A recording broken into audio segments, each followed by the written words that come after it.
Good morning students. So next మన topic వచ్చేసి hydrogen పరమాణువు యొక్క రేఖా వర్ణపటంగా చెప్పుకుంటాం.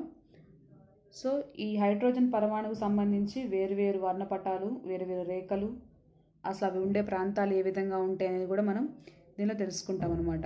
అయితే హైడ్రోజన్ పరమాణువు అనేది మనకి ఎక్స్పాండ్ అయినప్పుడు అది ఎలక్ట్రాన్ శక్తిని గ్రహించి బాహ్య కక్షలోనికి గిండుతుందన్నమాట. సో బాహ్య కక్షలోనికి అది గెంటిన తర్వాత బాహ్య కక్షలో ఉండే స్థిరంగా అంటే బాహ్య కక్షలో ఉండే ఎలక్ట్రాన్ అనేది స్థిరంగా ఉండదు కదా. సో స్థిరంగా ఉండకుండా అటు ఇటు తిరుగుతూ ఉంటుంది.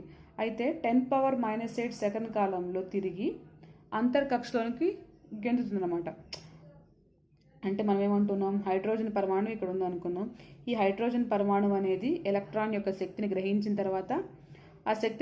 తర్వాత అది బాహ్య కక్షలోనికి దూకుతుందన్నమాట. ఇలా బాహ్య కక్షలో దూకుతున్నప్పుడు ఈ బాహ్య కక్షలో ఉండే ఎలక్ట్రాన్ అనేది మనకి స్థిరంగా కాకుండా అటు ఇటు తిరుగుతూనే ఉంటుంది కాబట్టి ఇలా. సో ఈ ఎలక్ట్రాన్తో మళ్ళీ అంతర్కక్షలోనికి గెంతుతుందన్నమాట. ఈ రెండు కక్షల మధ్య ఉండే శక్తుల భేదానికి మనం శక్తి వివరణ ద్వారా మనం తెలుసుకుంటాం అనమాట. అయితే ఈ రెండింటి మధ్య ఉండే భేదమే మనకి రేఖావర్ణపటంలో మనకి చూపిస్తాయి అనమాట, లైన్స్ అనేవి. సో అవే మనం హైడ్రోజన్ యొక్క లైన్స్గా మనం తెలుసుకుంటాం అనమాట. అయితే ఈ శ్రేణుల మధ్య, అంటే ఈ హైడ్రోజన్ పరమాణువుల మధ్య ఉండే తరంగదైర్ఘ్యం ఏ విధంగా ఉంటుంది అనే దాని గురించి తెలుసుకోవడం కోసం, దాని యొక్క పౌనఃపున్యం అలాగే దాని యొక్క తరంగదైర్ఘ్యం తెలియడం కోసం మనం ఈ ఫార్ములాను యూజ్ చేస్తాం. Nu is equal to 1/λ is equal to r into 1/n1² minus 1/n2² తీసుకుంటాం అనమాట. So n2 is greater than n1. So ఈ ఫార్ములా నుంచి మనం దాని యొక్క తరంగదైర్ఘ్యాన్ని లేదా పౌనఃపున్యాన్ని మనం తెలుసుకుంటాం. ఫస్ట్ హైడ్రోజన్ పరమాణువులో ఫస్ట్ శ్రేణి మనకి లైమన్ శ్రేణి. మీకు ఇవన్నీ కెమిస్ట్రీలో వచ్చుంటే సో అందుకే డైరెక్ట్గా చెప్తున్నాను. ఫస్ట్ ఇది మనకి లైమన్ శ్రేణి. అయితే లైమన్ శ్రేణి ఏంటంటే, ఏదైనా బాహ్య కక్ష నుండి ఎలక్ట్రాన్ మొదటి కక్షలోనికి ప్రవేశించినప్పుడు ఈ శ్రేణి వస్తుందన్నమాట. అంటే ఏదైనా బాహ్య కక్ష నుంచి ఫస్ట్ కక్షలోనికి ప్రవేశించినప్పుడు ఈ శ్రేణి అనేది మనకి వస్తుందన్నమాట. సో దీన్ని మనం ఎలా తీసుకుంటామంటే, మొదటి కక్ష కదా, so n1 is equal to 1 గాను, అలాగే n2 ఈజ్ ఈక్వల్ టు 2. అంటే ఏదంటున్నాం, ఏదైనా బాహ్య కక్ష నుంచి ఎలక్ట్రాన్ అనేది మొదటి కక్షలోనికి దూకుతుంది కాబట్టి సో ఈ విధంగా తీసుకుంటాం అనమాట.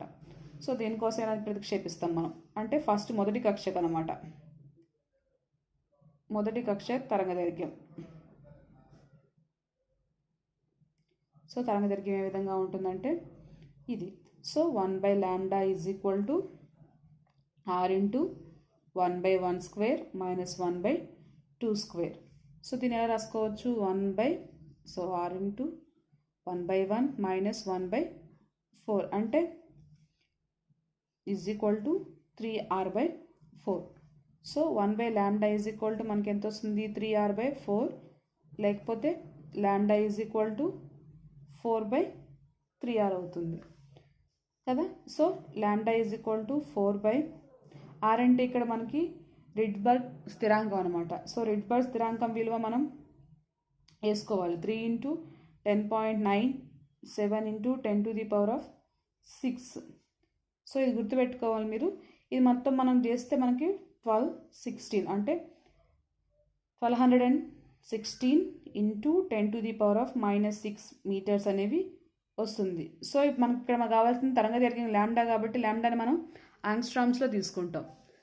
సో లాంబ్డాని మనం యాంగ్స్ట్రామ్స్ తీసుకుంటాం కాబట్టి లాంబ్డా ఈజ్ ఈక్వల్ టు 1216 యాంగ్స్ట్రామ్స్గా తీసుకుంటాం. అంటే మొదటి కక్ష యొక్క తరంగదైర్ఘ్యం మనకి ఈ విధంగా ఉంటుంది.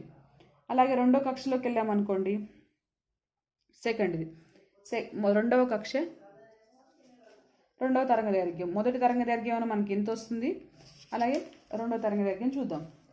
రెండో తరంగదైర్ఘ్యం అంటే బాహ్య కక్షలో ఉన్న ఎలక్ట్రాన్ అనేది ఇక్కడ ఏం చేస్తుంది, మొదటి కక్షలో దూకింది, అలా కాకుండా రెండో కక్షలోనికి దూకినప్పుడు. అయితే రెండో కక్షలో అంటే మనం ఎలా తీసుకుంటామంటే వాటి కక్షలు 1 2 3 4 1 ఇది బాహ్య కక్ష అనుకుంటే ఇది మొదటి కక్ష, అలాగే ఇది రెండో కక్ష. సో 1 2 ఇది 3 అనమాట. సో అలా తీసుకుంటాం. దీంట్లో మనకి ఇప్పుడు n1 అనేది కాన్స్టెంట్గా ఉంటుంది, ఎందుకంటే మొదటి కక్ష కాబట్టి n1 1, అలాగే n2 అనేది చేంజ్ అవుతూ ఉంటుంది. ఇప్పుడు మనం రెండో కక్షలో ప్రవేశిస్తుంది కాబట్టి రెండో తరగతి అంటే మనం 3 తీసుకుంటాం అనమాట. సో అప్పుడు మళ్ళీ మనం ప్రతిక్షేపించుకోవచ్చు దాంట్లో. 1/λ = r ఇంటూ 1/1 మైనస్ 1/3 స్క్వేర్. అంటే ఇప్పుడు ఎంత వస్తుంది? r ఇంటూ 1/1 మైనస్ 1/9 అంటే మనకి 8r/9. సేమ్ ప్రతిక్షేపించుకోవాలి. λ = 9/8 ఇంటూ 10.97 ఎంత వేసుకోవచ్చు? 6. సో చేస్తే దీనికి మొత్తం మనకి 10,026 ఇంటూ 10⁻⁻6 మీటర్స్ వస్తుంది. సో మీటర్స్ కాబట్టి దాంట్లో మనం యాంగ్స్ట్రామ్లో మార్చుకుంటే 1026 యాంగ్స్ట్రామ్ అనమాట. సో ఇది లైమన్ స్ట్రెయిన్. అలాగే తరంగ పరిమితి అనేది మనకి, అంటే తరంగదైర్ఘ్యం యొక్క పరిమితి అనేది మనకి అనంతంగా ఉంటుంది కాబట్టి మనం అనంతాన్నే తీసుకుందాం అనమాట. సో అంటే ఇన్ఫినిటీని n1 = 0, n1 = 1, n2 = ఇన్ఫినిటీగా తీసుకుందాం. ఇన్ఫినిటీగా తీసుకున్నప్పుడు సో ఏమొస్తుంది? 1/λ = r ఇంటూ 1/1 స్క్వేర్ మైనస్ 1/∞ ఇప్పుడు ఏమొస్తుంది? r అవుతుంది కదా. సో λ = 1/r అవుతుంది. అంటే 1/10.97 ఇంటూ 10⁻6. అంటే దీని ఎంత వస్తుందంటే λ = 912 ఇంటూ 10⁻⁻6 అవుతుంది. సో 912 ఇంటూ 10⁻⁻6 అంటే λ = 912 యాంగ్స్ట్రామ్స్గా తీసుకుంటామంట. అయితే ఈ శ్రేణిలో అంటే లైమన్ శ్రేణిలో మనకి ఎక్కువగా అతి నీలలోహిత ప్రాంతం అనేది మనకి ఈ విధంగా ఉంటుందన్నమాట. ఫస్ట్ హైడ్రోజన్ పరమాణు యొక్క రేఖావర్ణపటంలో ఫస్ట్ శ్రేణి వచ్చి మనకి లైమన్ శ్రేణి. సో లైమన్ శ్రేణిలో మొదటి కక్ష తరంగదైర్ఘ్యం విధంగా ఉంటుంది, రెండో కక్ష అలా కాకుండా అనంతమైనప్పుడు ఈ విధంగా తీసుకుంటాం అనమాట. సో మనం మొదటి శ్రేణి అయిపోయింది. నెక్స్ట్ రెండవ శ్రేణి వచ్చి మనకి బామర్ శ్రేణి. దీంట్లో మొత్తం 5 శ్రేణుల్లాగా ఉంటాయి. సో మొదటి లైమన్, బామర్, ప్యాషన్, మళ్ళీ ఏమన్నా లైమన్ శ్రేణి, బామర్ శ్రేణి, ప్యాషన్ శ్రేణి, బ్రాకెట్ శ్రేణి, ఫండ్ శ్రేణి. సో ఈ 5 శ్రేణులు అనేవి మనకి హైడ్రోజన్ పరమాణు వర్ణపటంలో మనకి కనిపిస్తూ ఉంటాయి కాబట్టి నెక్స్ట్ మనకి బామర్ శ్రేణి. సో అయితే ఇది బామర్ శ్రేణి అంటే ఏంటిదంటే ఏదైనా బాహ్య కక్ష నుంచి ఎలక్ట్రాన్ అనేది, మనం ముందు ఏమన్నాం లైమన్ శ్రేణి అంటే మొదటి కక్షలో దూకినప్పుడు, అలా కాకుండా ఏదైనా బాహ్య కక్ష నుంచి ఎలక్ట్రాన్ అనేది రెండవ కక్షలోనికి దూకినప్పుడు ఈ బామర్ శ్రేణి అనేది మనకి ఏర్పడుతుంది అనమాట.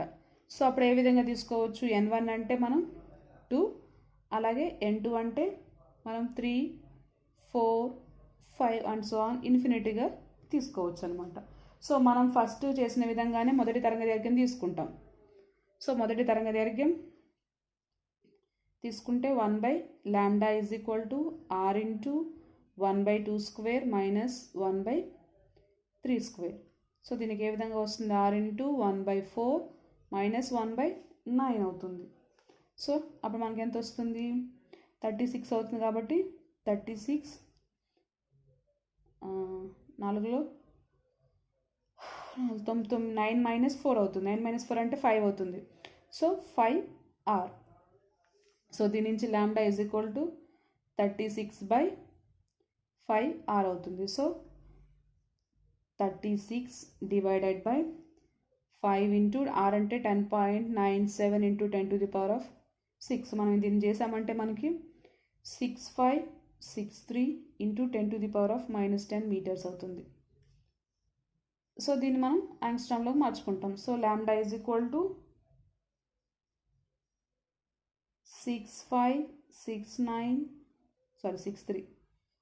6563 యాంగ్స్ట్రామ్.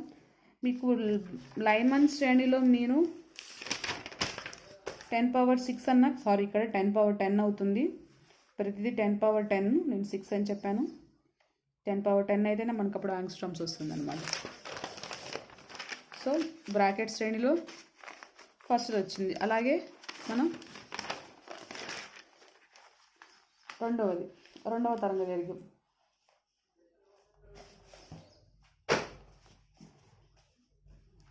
సో ఇది ఫస్ట్ అయిపోయింది. రెండవ తరంగదైర్ఘ్యం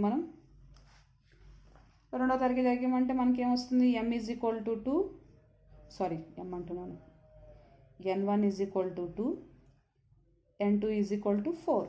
so 1/λ is equal to r into 1/2 square minus 1/4 square, అంటే r ఇంటూ 1/4 మైనస్ 1/4 సో 16, అంటే 3r/16 అవుతుంది. So λ is equal to 16/3r అవుతుంది. That is equal to 16 divided by 3 into r అంటే 10.97 ఇంటూ 10⁻6. సో దీన్ని చేస్తే మనకి 4861 10⁻−10 మీటర్స్ అవుతుంది. So λ is equal to 4861 angstrom అవుతుంది. ఇప్పుడు మనం అనంతం తీసుకుంటాం కాబట్టి లాస్ట్ది అనమాట. So n1 is equal to 2, n2 is equal to infinite. So infinite తీసుకుంటే మనకి 1/λ is equal to r into 1/2 square 1/∞, అంటే r/2 అవుతుంది. So λ is equal to 2/r, అంటే 2/10.97 ఇంటూ 10⁻6 అవుతుంది. ఇప్పుడు మనకి ఎంత వస్తుందంటే 3646 ఇంటూ 10⁻−10 మీటర్స్, అంటే λ ఈజ్ ఈక్వల్ టు 3646 యాంగ్స్ట్రామ్స్ అనమాట.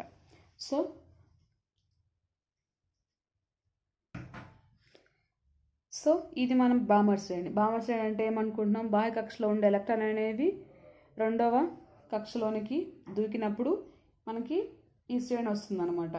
సో దీన్ని మనం బామర్ శ్రేణిగా చెప్పుకుంటాం. సో బామర్ శ్రేణి యొక్క తరంగదైర్ఘ్యం అనేది మొదటి దానికి ఉంటుంది, రెండవ దానికి అలాగే అనంతం ఉన్నప్పుడు ఈ విధంగా మనకి ఏర్పడుతుంది.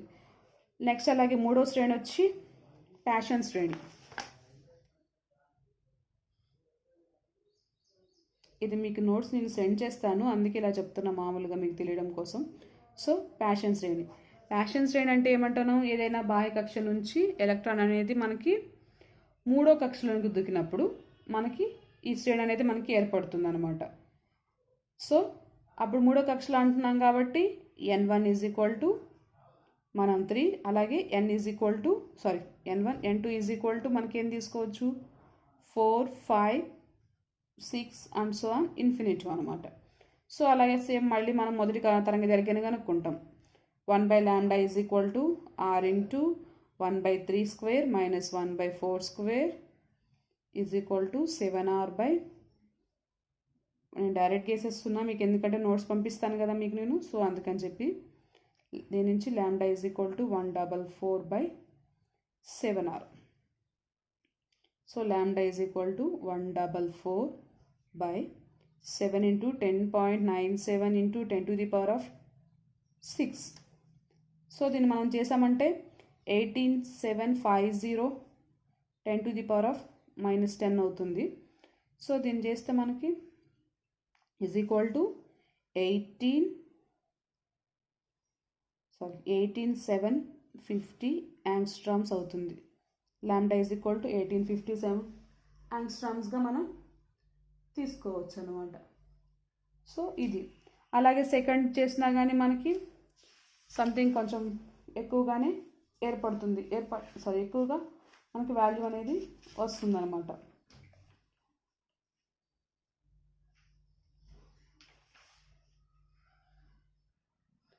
సో ఇప్పుడు మనం తరంగదైర్ఘ్యం అనేది ఇన్ఫినిటీగా ఉన్నప్పుడు దాని యొక్క పరిమితి అనేది మనం ఇన్ఫినిటీగా తీసుకున్నప్పుడు, so n1 is equal to 3, n2 is equal to infinity అయినప్పుడు మనం ఏ విధంగా ఉంటుందంటే 1/λ is equal to r into 1/3 square minus 1/∞, అంటే మనకి ఎంత వస్తుంది r/9. λ is equal to 9/r, అంటే 9 డివైడెడ్ బై 10.97 ఇంటూ 10⁻6, అంటే మనకి ఎంత వస్తుందంటే 8202 యాంగ్స్ట్రామ్స్ అనమాట. సో ఇది మనకి ప్యాషన్ శ్రేణి, అంటే బాహ్య కక్షలో ఉండే ఎలక్ట్రాన్ అనేది మూడో కక్షలోనికి దూకినప్పుడు ఏర్పడే శ్రేణిని మనం ఫ్యాషన్ శ్రేణిగా చెప్పుకుంటున్నాం. అలాగే నెక్స్ట్ వచ్చి బ్రాకెట్ శ్రేణి. బ్రాకెట్ శ్రేణి. సో బ్రాకెట్ శ్రేణి కూడా సేమ్ అదే. అలా కాకుండా అంటే బాహ్య కక్షలో ఉండే ఎలక్ట్రాన్ అనేది 4వ కక్షలోనికి దూకినప్పుడు ఈ శ్రేణి అనేది ఏర్పడుతుంది అనమాట మనకి. సో అంటే మనం ఏం తీసుకోవచ్చు ఇక్కడ n1 = 4, అలాగే n2 = 5, 6, 7 అండ్ సో ఆన్ ఇన్ఫినిటీగా తీసుకుంటాం. సేమ్ మొదటి తరంగ దైర్ఘ్యాన్ని మనం కనుక్కోవాలి. So n1 = 4, n2 = 5. సో ప్రతిక్షేపిస్తాం మనం. సో 1/λ = r × 1/4² - 1/5² అవుతుంది.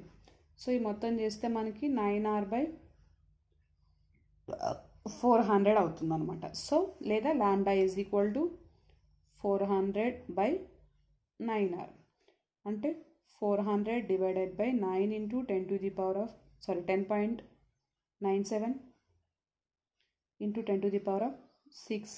ఈ మొత్తం మనం చేస్తే మనకి 5130 × 10⁻10 మీటర్స్ వస్తుంది.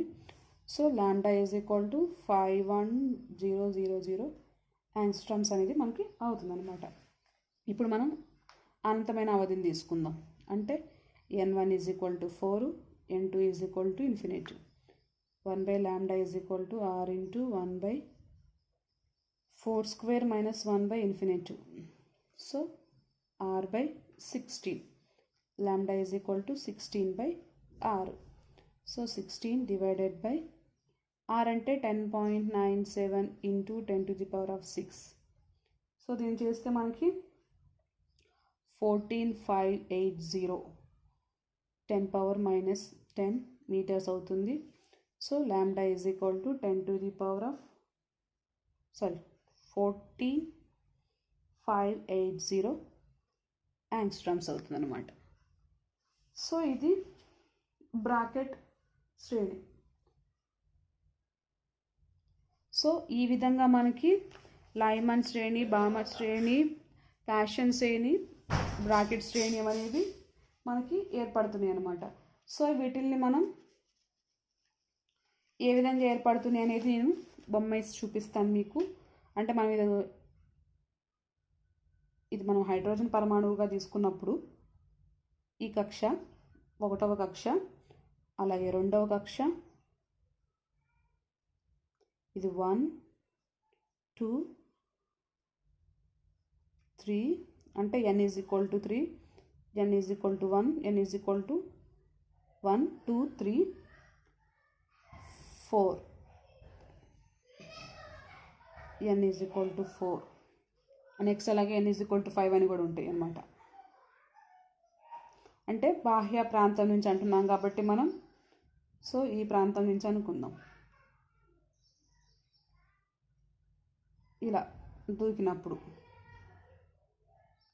అలా కాకుండా నెక్స్ట్ ఇది విధంగా.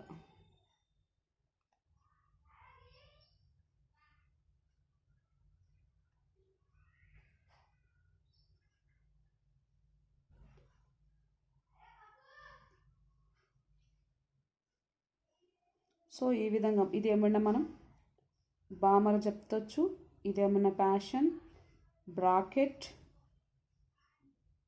లైమన్ శ్రేణి, బామర్ శ్రేణి.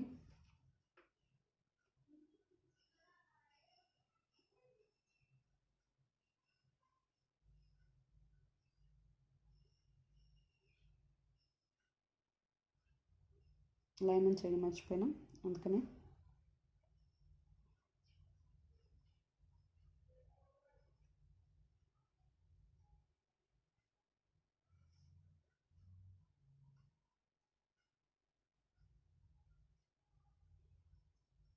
లైమన్, బామర్, ప్యాషన్, బ్రాకెట్ శ్రేణి.